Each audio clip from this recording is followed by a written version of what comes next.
Welcome back, everybody. My name is Joseph Iacobucci. I'm back here with a new video for you today.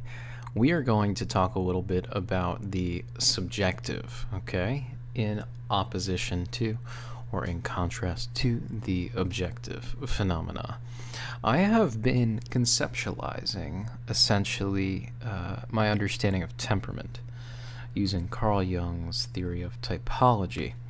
I do also borrow from the psychoanalytic thinkers, specifically Karen Horney. I also do tend to be interested in theories like the Enneagram as well, which are essentially psychodynamic oriented as well. And for me, I have a very big interest, of course, in my own experience of life. For whatever reason, I tend to be very self-referential, very self-oriented in my judgments of the world.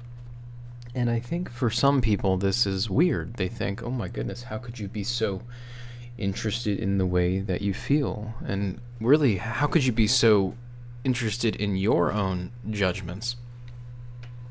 And to be honest with you, I have a hard time understanding why I am the way I am as well. But I think many of you probably resonate with this feeling, this sentiment of why am I so interested in my feelings, how I am affected by others, how others affect me. The intensity of feeling and really the absence of feeling.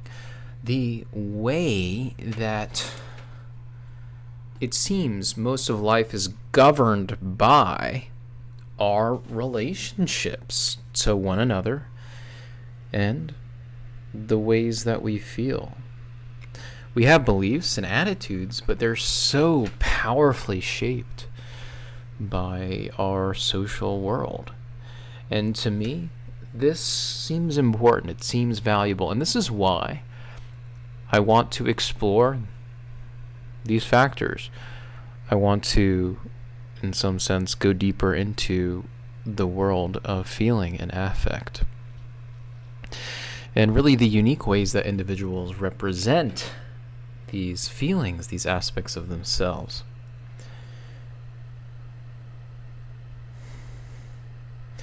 Probably also, I think is a very important way to conceptualize this, is trying to take very seriously the role of our executive functions, namely our ability to conceptualize the future, to delay our impulses.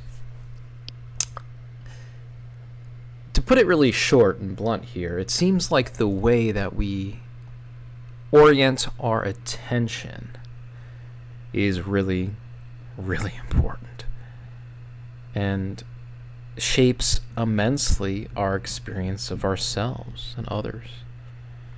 In some sense, it would seem to me that the ultimate form of education in life would be an education on how to control or regulate or be more responsible with our attention. I mean, just consider the modern world where we're always having our attention split and hijacked by all forms of media. And by the way, I'm very grateful that you're here, orienting your attention to me. Thank you. Appreciate that. Show me some love. You can like the video if you want. But seriously, whether or not you're paying attention to me or something else, it seems that inherent within the capacity to attend is the experience of emotional meaning. And as human beings, we're just unbelievably unique in our ability to represent those things. Obviously, we do it in different ways. But yeah, I find that for me, I want to explore the vast sea that is my own response to emotion.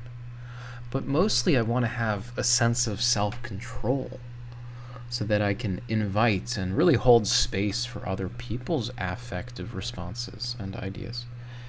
That's where most of my pleasure and inspiration and motivation comes from, hence why I want to be more or less a full-time psychotherapist.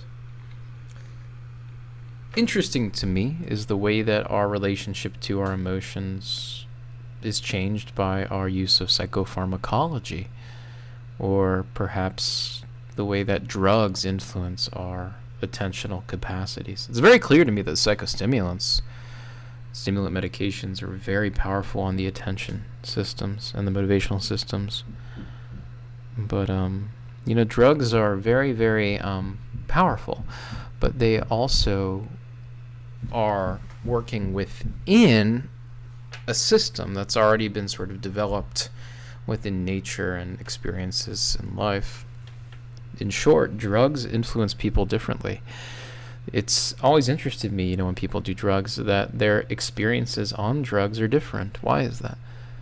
I mean, obviously, when people smoke pot, there's this universal understanding of oh, I'm getting the munchies, for example, or maybe they're on a sedative and they're falling asleep, or they're feeling relaxed. We have these ways of experiencing emotion that are universal. But what's interesting is when we ask, well, who am I now? Who am I on this substance? Who am I with this person? Who am I now? Who am I at night? Who am I in the morning? And how does this sense of who change? And more importantly, do I know, am I conscious of this process? So thank you for joining me on this ramble that has been quite fun and creative. It's a beautiful day in the neighborhood, and I am going to go on a jog now. Godspeed. I love you all very much. Good luck to you. Who needs luck? Well, if there's a will, there's a way. All right, bye-bye.